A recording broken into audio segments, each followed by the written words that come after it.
Neste exato momento, enquanto o brilho desta tela reflete nos seus olhos, algo monumental está acontecendo abaixo dos seus pés, sobre as suas cabeças e através dos oceanos. Milhares de quilômetros de cabos de fibra ótica, do tamanho de mangueiras de jardim, estão pulsando com luz. Eles carregam uma carga que nunca antes na história da humanidade foi tão vasta e, ao mesmo tempo, tão irrelevante. Fotos de pratos de comida que já foram digeridos há uma década, e-mails de confirmação de compras de sites que já nem existem, vídeos em alta definição de momentos que ninguém pretende revisitar. Nós fomos seduzidos pela maior ilusão do século XXI, a ideia de que a nuvem é um lugar espiritual, leve e infinito. Mas a nuvem não é fumaça. A nuvem é feita de aço, de sistemas de refrigeração industriais, de milhares de quilômetros de fios de cobre e de um consumo voraz de eletricidade. O que estamos construindo é uma montanha de lixo que não podemos cheirar nem tocar, mas que está sufocando o planeta da mesma forma que o plástico nos oceanos.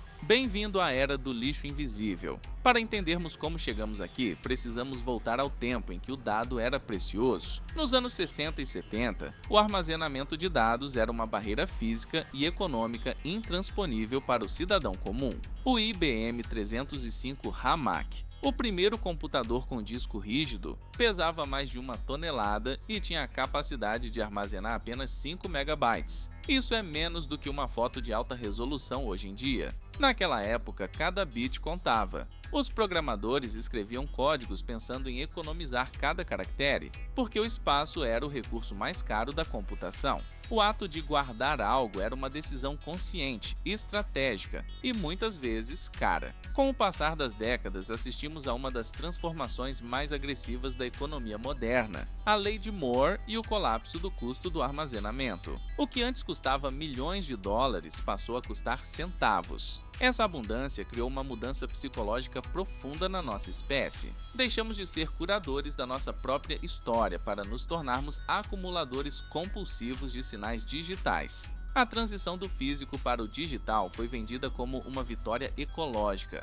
Menos papel, mais árvores, diziam os slogans. Mas o que não nos contaram é que o papel é biodegradável e não consome energia enquanto está guardado em uma gaveta. Um dado digital, por outro lado, é um organismo zumbi. Ele nunca morre, mas exige ser alimentado constantemente por eletricidade para que seus elétrons permaneçam na ordem correta dentro de um servidor. Hoje vivemos sob o domínio do Dark Data. Esse termo, cunhado por analistas da Gartner, refere-se aos ativos de dados que as organizações e indivíduos coletam, processam e armazenam durante as atividades rotineiras, mas que não utilizam para nenhum outro propósito. Imagine um armazém gigantesco onde caixas são empilhadas até o teto todos os dias, mas ninguém nunca as abre. Ninguém sabe o que tem dentro e ninguém tem permissão para jogá-las fora. Segundo a Veritas Technologies, 52% de todos os dados globais são Dark Data. Outros 33% são dados redundantes, obsoletos ou triviais, o que chamamos de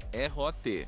Isso significa que apenas 15% do que ocupa o espaço digital mundial tem utilidade real. O impacto disso na infraestrutura global é devastador. Vamos olhar para os data centers. Eles são as catedrais da era moderna. Instalações do tamanho de estádios de futebol, escondidas em desertos ou regiões polares para facilitar o resfriamento. Um único data center pode consumir tanta energia quanto uma cidade de 50 mil habitantes. E o que é pior, cerca de 40% dessa energia não é usada para processar nada. É usada apenas para girar ventiladores e manter aparelhos de ar-condicionado funcionando para que as máquinas não derretam. Estamos queimando carvão, desviando rios e minerando lítio para manter viva a versão digital de uma mensagem de OK que você recebeu em 2012. Além da energia, há a crise hídrica invisível. O resfriamento por evaporação é a técnica mais comum para manter esses servidores operacionais. Estima-se que gigantes da tecnologia consumam bilhões de litros de água potável todos os anos.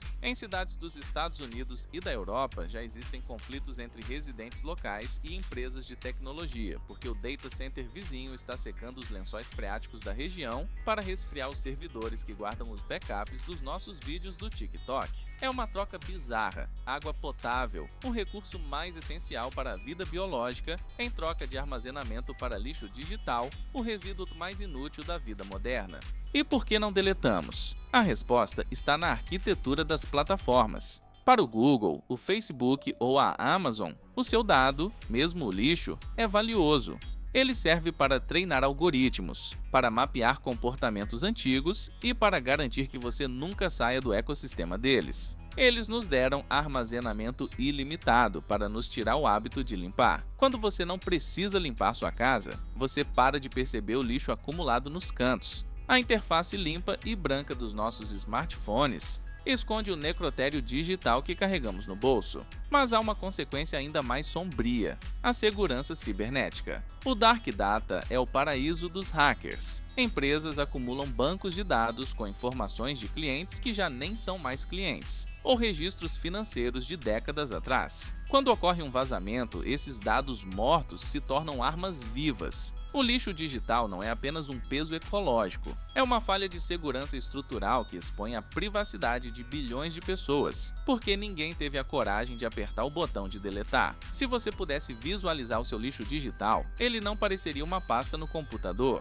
Ele pareceria uma mancha de óleo se espalhando pelo oceano. Ele pareceria o barulho incessante de uma turbina de avião que nunca desliga. Cada e-mail não lido que você mantém por precaução emite cerca de 0,3 gramas de CO2 por ano. Parece pouco? Multiplique pelos bilhões de usuários e pelos trilhões de e-mails. O resultado é uma pegada de carbono maior do que a de toda a indústria da aviação comercial antes da pandemia. A pergunta que fica é: como quebramos esse ciclo? A solução não é parar de usar a internet, mas recuperar a nossa soberania sobre o que é essencial. Precisamos de uma higiene digital tão rigorosa quanto a nossa higiene física. Deletar não é apenas limpar espaço, é um ato de preservação planetária. É entender que a memória infinita é uma maldição para a criatividade e para o meio ambiente. Uma sociedade que não consegue esquecer nada está condenada a carregar o peso de todo o seu passado nas costas, gastando o seu futuro para manter os servidores ligados.